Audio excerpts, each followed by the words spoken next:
अच्छे लोगों के साथ ही क्यों होता है बुरा? जानिए इस बारे में क्या कहते हैं भगवान कृष्ण। आपने अक्सर देखा होगा कि जो भी इंसान दिल का बहुत साफ होता है, जिसने कभी बुरे कर्म नहीं किए, उसके साथ हमेशा बुरा होता है। मगर ऐसा क्यों होता है? अच्छे इंसान को ही क्यों बुरा वक्त झेलना पड़ता है? अधिकतर लोगों को इसके पीछे का रहस्य नहीं पता होगा। इसलिए आज हम आपको बताने जा रहे हैं कि ऐसा क्यों होता है। इसका वर्णन भगवत गीता में भगवान कृष्ण ने किया है। भगवत गीता एक ऐसा ग्रंथ है कि जिसमें इंसान के मन में उठने वाले हर सवाल का जवाब मिल जाता है। भगवत गीता में वर्णित कथा के अनुसार एक नगर में दो पुरुष रहते थे। पहला व्यापारी, जो बहुत ही अच्छा इंसान था, धर्म और नीति का पालन करता था, भगवान की भक्ति करता था और मंदिर जाता था। वह सभी तरह के गलत कामों से दूर रहता था। वहीं दूसरा व्यक्ति, जो कि दुष्ट प्रवृत्ति का था, वो हमेशा ही अनीति और अधर्म के काम करता था। वो रोज मंदिर से पैसे चुराता था, झूठ बोलता था और नशा करता था। एक दिन उस नगर में तेज बारिश हो रही थी और मंदिर में कोई नहीं था। यह देखकर उस नीच व्यक्ति ने मंदिर के सारे पैसे चुरा लिए और पुजारी की नजरों से बचकर वहां से भाग निकला।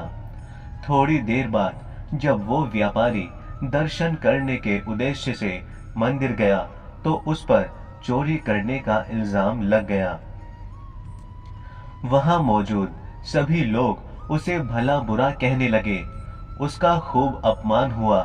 जैसे तैसे वह व्यक्ति मंदिर से बाहर निकला और बाहर आते ही एक गाड़ी ने उसे टक्कर मार दी। वो व्यापारी बुरी तरह से चोटिल हो गया। उसी वक्त उस दुष्ट को एक नोटों से भरी पोटली हाथ लगी। इतना सारा धन देखकर वह दुष्ट खुशी से पागल हो गया और बोला कि आज तो मजा ही आ गया। पहले मंदिर से इतना धन मिला और फिर नोटों से भरी पोटली। दुष्ट की वह बात सुनकर वह व्यापारी दंग रह गया।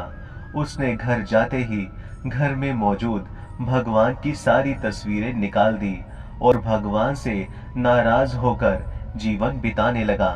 सालों बाद जब उन दोनों की मृत्यु हो गई और दोनों यमराज के सामने गए, तो उस व्यापारी ने नाराज स्वर में यमराज से प्रश्न किया कि मैं तो सदैव ही अच्छे कर्म करता था, जिसके बदले मुझे अपमान और दर्द मिला, और इस अधर्म करने वाले दुष्ट को नोटों से भरी पोटली आखिर क्यों?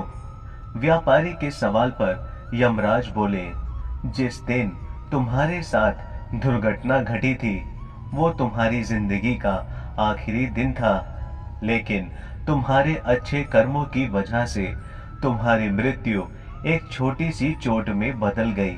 वहीं इस दुष्ट को जीवन में राजयोग मिलने की संभावनाएं थी, लेकिन इसके बुरे कर्मों के चलते वो राजयोग एक छोटे से धन की पोटली में बदल गया।